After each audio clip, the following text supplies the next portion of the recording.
Soundwave. This square blue radio man is unquestionably one of the most well-loved and instantly recognizable sights in Transformers, nay, all 80s shit. From his weird size-shifting tape deck transformation to his army of tummy creatures and his awesome vocoder voice, there truly are few characters more memorable than Soundwave.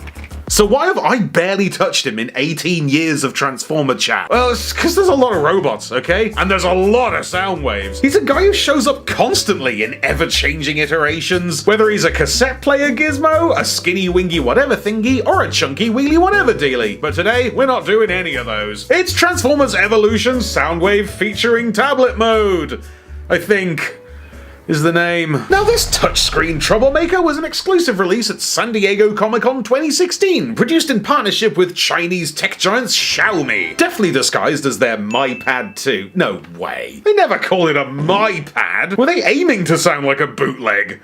Or a sanitary product? It's kind of a neat idea, though. Like a super deep-cut callback to Soundwave's microchange roots, when he was merely one of a dozen little robot toys disguised as a thing in your house that you could easily mistake for your own tape recorder, or your microscope, or your gun. And what that all means is that this isn't primarily necessarily a toy of Soundwave. It's a toy of the device, isn't it? Grafted onto whatever character the branding team suggested. I mean, it is appropriate for Soundwave. He's a communication-y technology guy. And I guess respect for not just going with Optimus Prime. Anyway, Big Tab Clear here comes in the most obviously 2010s ass packaging that ever existed. Check out this brushed metal effect gadget box, emblazoned with an almost unreadable character illustration. It's all guns and toes. It's a weird enough robot in the first place. It doesn't need to be scrunched up here. And on the flip side, there's an actually pretty well thought out character bio in equally hostile grey on grey text. Name down the side like a DVD box set, and what might be the ***iest instruction booklet in the universe, in the shape of a Decepticon badge with dedicated housing that occupies like half the depth of the box? No need for it. Very here for it. Nobody knows what it's like to be the pad guy. So let's find out. Yes, indeed, this is the tablet mode of Xiaomi Soundwave, apparently reimagined for the 2010s as a Kindle Fire somebody stepped on. I mean, they've had a go. We got like touch keys, volume controls, lock button, cheeky USB-C charging port, headphone jack. That dates it. But like, if you turn anything into a Transformer, it's just the nature of the beast that there's gonna be panel divides, foldy points, corners, crevasses, splitses and snapses. And with an object whose almost sole feature is a smooth, flat screen, there's really nowhere to hide. Least of all around the back. Look at this ghoulish schematic of naked robot gore. Like a Bayverse CG model that's been hydraulic pressed. I can't explain it, but this looks like how Meshuggah sounds. In all fairness, it does come with a little slip cover that helps maintain the illusion, smoothing over the cracks a bit and obscuring the rear's naked techno jibs. Love the little camera hole there. But again, there's a ceiling on how good this thing can look and still be functional. And that ceiling is low. Bit of a shame, Xiaomi. Bit of a shaum. Show me how you do that trick. That's the whole joke.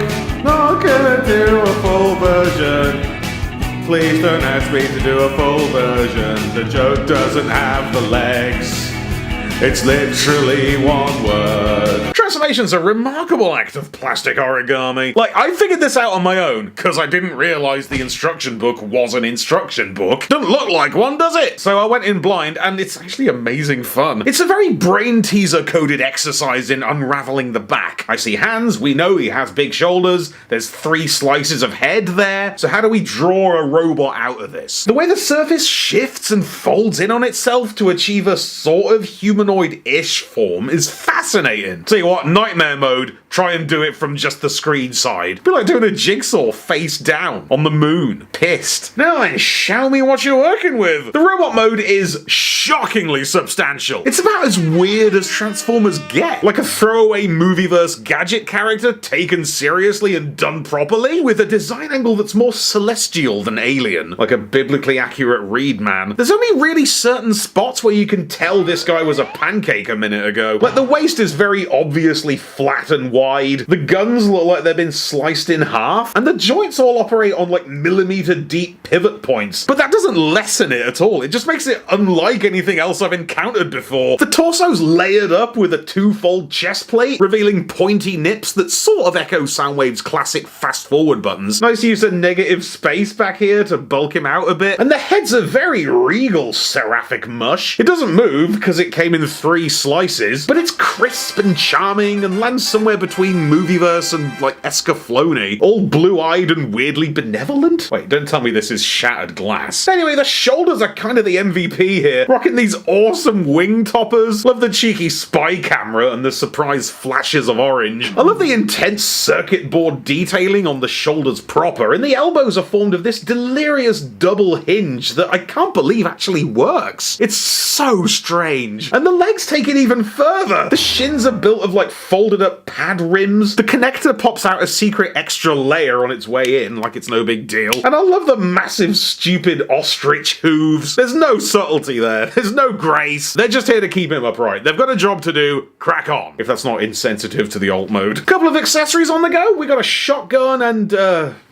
we got 2 guns that combine, kind of, and look weird, definitely. This shield always scares the shit out of me coming out, because I forget it's there and it pops off like you've shattered it. Lovely bit of greebling on the back. I'd have accepted a Decepticon badge. And this extra tearaway chunk that I've been treating as a backpack is Rat Bat. Apparently. Doesn't say that anywhere, and it hasn't got a face, but it kind of tracks. Love that they gave him a friend. It can be Rat Bat. So tablet Soundwave is a weird one for sure, and deeply flawed. It's hard to get past the dissonance between the technical accomplishment of it and the fact that this officially licensed alt mode that is the point of the toy looks so f***ed. But look, as toy people, we have to applaud the feat of creation this represents. I came to it thinking it was like an oddball version of Soundwave, like that time Optimus Prime was a pen, or when Megatron was a chew. But this is so much more than that. The fact that they've managed to conjure a whole 3-dimensional robot, and a decent one, out of what is essentially a placemat, with such invention and such skill, while also capturing the spirit of the character, is almost unbelievable. It's a borderline miracle. All I wanted was a guy who can Xiaomi a good time, and I got so much more. I got the god of real gear robots. Big thanks to Josh for sending this over. Show me the way to go home.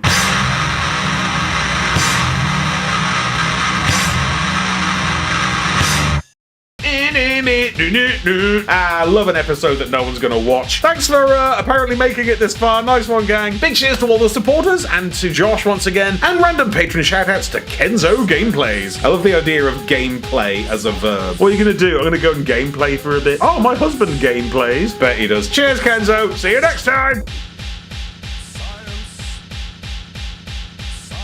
Be sure to subscribe for more Thew's awesome Transformers reviews. Limited appeal, keeping it real.